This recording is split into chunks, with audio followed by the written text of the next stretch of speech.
When you were doing your stint on The Real Housewives, what happened that made you just say, like, hey, I'm done with this? That made you leave? Because you were on there for a long time. And then it was like you just left. Like, what the hell happened with that? A couple things. There had started to become a rise in, well, first of all, let's start with equal opportunity. Okay. Let's start with that. When you talk about pay inequality and all that kind of stuff. Right. Now, when I first got on Housewives, I was there day one of shooting the pilot. Day one. There wasn't a whole lot of gay lingo. It wasn't a whole lot of reading and shade. You ain't hear that a lot unless it came out my mouth.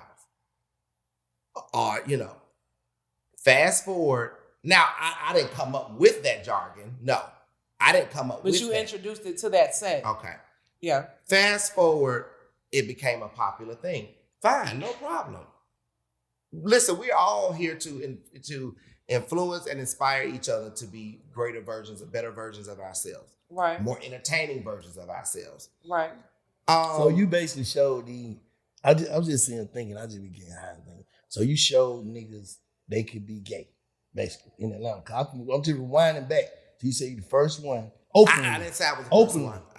I'm saying like you made it basically like you saying they was afraid to go wear the heels. And you saying you feel like you stamped that. So I've been told, and yes, I will take ownership in that. I'm just asking. I will. Yeah. Like you supposed to if that's what I take ownership in that. Yeah. I do, because when I got on Housewives and I was doing it, if you could see the comments, well, back then we didn't have on the blog sites and stuff back then. But people would, they would find a way.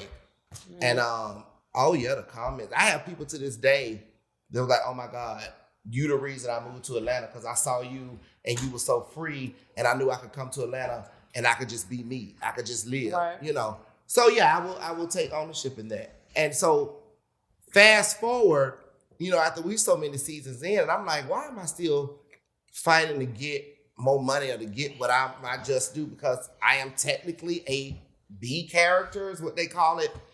Yeah. And it's not reflecting in the pay. In addition to, they want you to be a stand-in for they wanted me to be.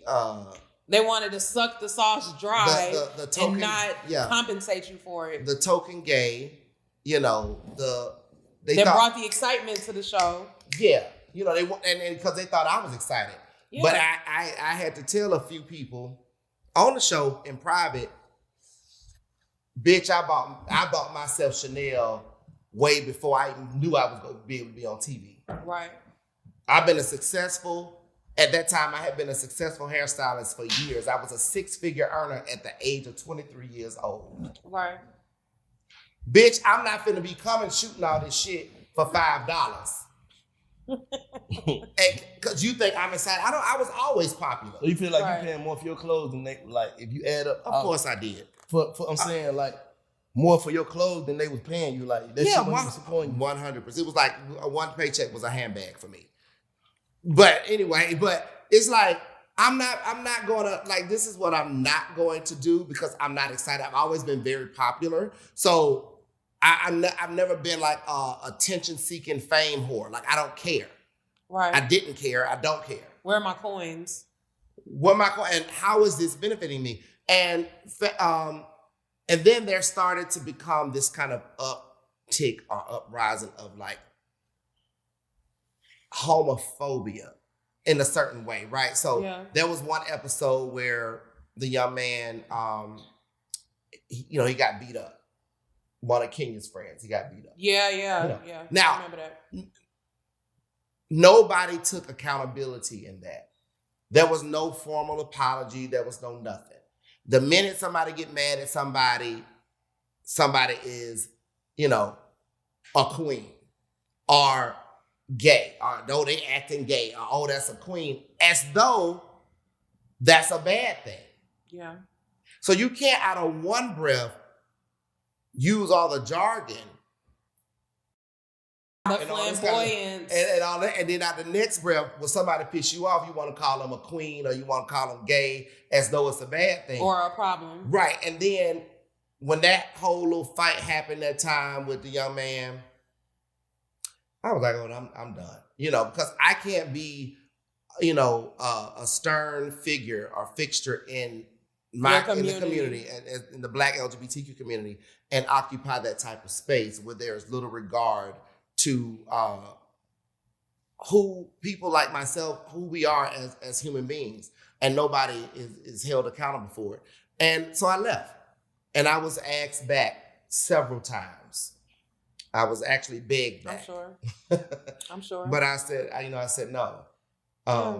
I said no because I didn't need it. And thank God I did, because I probably wouldn't have made it to national television on scripted series. I probably would have made it on the big screens as a principal actor for Universal Pictures. All of that kind of stuff. Yeah, pop it. And I rarely do I talk shit. But sometimes I do be wanting to. Yeah. Sometimes I really do be wanting to let a bitch know it. You better. But no, I stay humble.